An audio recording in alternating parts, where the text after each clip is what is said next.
Okay guys, sorry about that. The camera got a little hot when it was getting low and everything, so I do apologize for that in advance. But like I was saying, basically, I haven't opened this one yet because, of course, work and stuff like that. But Sean, people like Sean McLean, zaranyzerak's kind of the same way, you know. But, what he does is, he does the package openings and stuff like that and does other things and kind of like, well, we don't get the time, you don't get time, but I'll eventually open it up, probably sooner rather than later. But yeah, Garfield Gets Real, that was sent to me by Frank Hill and everything, so that was kind of cool. Then next up, we have Rabbits Run. Yes, we have Rabbits Run. I don't think this had a... Oh, I didn't even open it yet.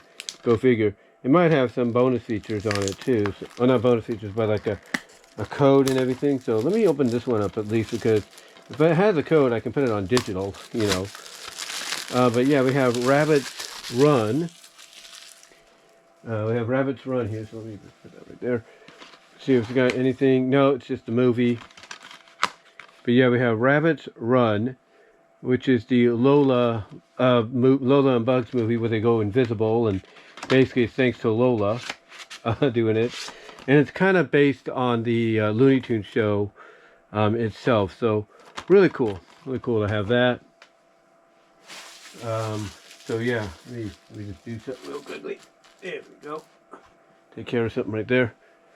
Next up, we have, this is something I recorded together myself, with Toon Disney and everything. I have a compilation of Goof Troop and Tailspin. And then here we have, I kind of basically did it separate. What I did is that I already had a Tailspin disc and everything, of course, that I recorded. So I didn't want to get the same ones over and over, but still, here we have Goof Troop, Peg of the Jungle, Tailspin, Mommy for a Day, which is a personal favorite of mine. You got to watch that. Goof Troop, a Pizza, let's see, a Pizza the Action, Goof Troop, Pizza the Action, Goof Troop to Catch a Goof, Tailspin, Vowel Play, Tailspin, Barely Alive, Tailspin, Her Chance to Dream, Tailspin, Two-Parter, Bad Reflection, Tailspin, On a Ring and a Bear, Goof Troop, Goofing Up the Social Ladder, which of course that episode is known for having the moment where Peg kisses Goofy on the lips. She already kissed him once on the forehead, although people are thinking that was meant to be the lips, and then of course the second time she did get him on the lips. And I want you to notice something here. It says disc 1. It says disc 1. The plan, but I don't know what happened. I don't know if it was my my Apex player or my or was the change in schedule, moving around shows and stuff. But I was going to do multiple volumes of this because I figured why not get the best or get what I could. So I got that. But they, of course, they didn't have. I don't know what it was, but I think what it came down to essentially is they moved some shows around, so I just didn't have that opportunity. And I think work kind of helped out as well, or kind of work at Walmart and stuff kind of. Work at Walmart, well, not Walmart, Burger King, I think it was Burger King at the time, kind of hindered the opportunity to do that. Up next though, so yeah, I only have like one disc or two of the two shows together. So next up we have The Lionhearts. Yes, this was the series that MGM did based on the iconic character. This is all of the episodes. It's a complete series on DVD. Very underrated show. I think you can find it through Internet Archive as well as you can find it on here on YouTube. But it's very underrated, very good, very good. There's no doubt. It does have educational values because you can tell it has the EA sign on there. I got this actually through screenshot and everything. But yeah, it has the it's educational. It had William Macy as Leo and Pura Gaplin, the lady that played opposite of Frasier in the Frasier show, I think her name was Roz. I think she played Roz. So yeah, she's the voice of Lana. But yeah, it was really good and everything. I really enjoyed it, and they kind of ended it on a two-parter, if you will. So that was kind of cool. But yeah, it's a really good show, and I would wake up every Sunday and record it, and just have fun with it. So I might just keep this one out so I can rewatch it again. But yeah, you can probably find it through Internet Archive. and through through YouTube as well. But really good. So if you ever get a chance, check it out. I think you'll enjoy it. It's very underrated in my opinion. The next up, we have SWAT Cats, the Radical Squadron. Yes, this is a 4-disc set that I basically used the DVD Windows Maker. Well, not DVD Windows Maker. I don't know what it was. I don't know if it was DVD Windows Maker or it might have been when I rented it from Netflix. I got to go back and watch this again. But basically, yeah, I was able to get all the episodes on here. So I think it might have been Netflix through DVD Fab 6. So yeah, I was able to get all the episodes right here on one set. So I'm happy to have that. Radical Squadron. Really nice. I mean, I don't have the official one yet, but I probably will get it down the line. But having this right now is probably the best option. And then next up, we have another one I have yet to open. Again, life and everything gets in the way. Garfield's Pet Force. Really, I really actually saw some of it when it was on Cartoon Network, I think. And it looked really good and everything. Because I think what they did is they gave I think they gave Arlene like elastic powers or something like that. I'm not really sure. But I do like the ending where they end up getting merged together, and because except for Garfield. But I do like the ending where most of the Pet Force, Odie, Nermal, get merged, and Arlene get merged together into Mola, and and Garfield has to basically demerge them, but being merged, they're basically like blah blah blah blah. They basically become mindless, if you will, like they don't know what to do. So yeah, I actually saw some of this on Cartoon Network, but yeah, Frank Hill sent me that. Then next up, we have Barbed Wire City. This is a documentary that was in theaters for a limited time. This actually is the unauthorized story of ECW, Extreme Championship Wrestling. I saw this very good documentary, and I highly recommend that if you've not seen it and you want something to complement the rise and fall of ECW along with the forever hardcore stuff and everything, check out Barbed Wire City. I think you'll really enjoy that.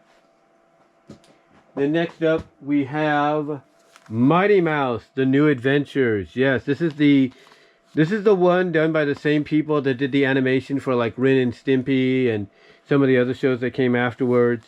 And of course, it's notorious for having that one episode, which I think is on here, where Mighty Mouse is sniffing something, and it basically looks like it's cocaine, drugs and everything. So yeah, Frank Hill sent me this as well. So I have that. And along with this, I have somewhere, I don't know if it's in here or it's in the closet, I'll see in a little bit. But along with this, I have the great Space Chase, if you will, and everything that they put out in theaters. But yeah, this is the new one that came out in the mid to late 80s on CBS. So really happy to have that. And then up next, we have Animaniacs, Wacko's Wish. This is the movie finale to the OG Animaniacs that they put out direct to video. They didn't put it out on theatrically. I'm trying to find the right word to say. They didn't put it out theatrically. They put it out as direct to video and direct to TV. I've seen some of it. It looks really nice. Basically, it's just a nice all-star finale to Animaniacs and everything, and the story's really nice and really cute. Because basically it centers around them finding a cure for her and everything because of a disease. So really nice, really cool. Really cool to have in the collection. The next up, this one I do have, and this is very complimentary to the Disney's Bonkers DVD that I have in the dresser here, which is basically Going Bonkers which is the uncut Going Bonkers and New Partners on the Block, which are also on here as well. This is the best. This is what I consider the best of Disney's Bonkers and everything. And just to let you guys know, some of them you might be seeing in these newer additions to the DVD overview series for 2025. Basically, when you see them as the best of, that's what I consider like the best episodes and stuff, in my opinion, from my point of view. And I actually sent a copy of this to zaranyzerak years ago. But yeah, it's basically the best of Disney Bonkers. And on here we have, and I even listed it, and I did this back in 2010. on January 29th, 2010. So it's been 15 years, believe it or not. But here I put Castle Bonkers, Going Bonkers Uncut, New Partners on the Block, and some Bonkers AMVs, you know, that I did as well, that I created as well. So there you go, and you can see who I put on the cover. You know, just to kind of acknowledge that, yeah, Bonkers did have a girlfriend, or does have a girlfriend, if you will. The next up we have Volume 2, Pinky and the Brain. I have the other Pinky and the Brain volume, I think, in there, in the thing right over here. Let me just tip this a little bit so you can see.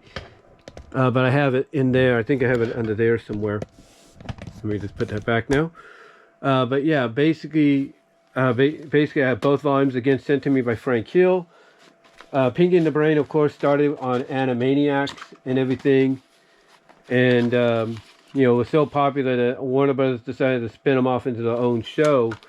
The only downside is, the only downside to that is when they wanted to continue the show, they decided, let's just spin them off and give them Elmira as a co-star. And it's like, yeah, that probably wasn't the best idea, you know what I'm saying? Alright, so next up here we have something that I've had since 2012. This is my holidays, specials, and movies. I've been doing this for a while. I've been doing it since even when I lived in Kansas. You know, but not as frequent. And that's all the titles. I don't think you can really read that. But each of them are kind of like separated by specials and movies. But as you can tell, I did a 6-disc set. Every year I try to outdo myself. I think one year I went 12 discs and stuff like that. But yeah, it's just basically a combination of movies and specials.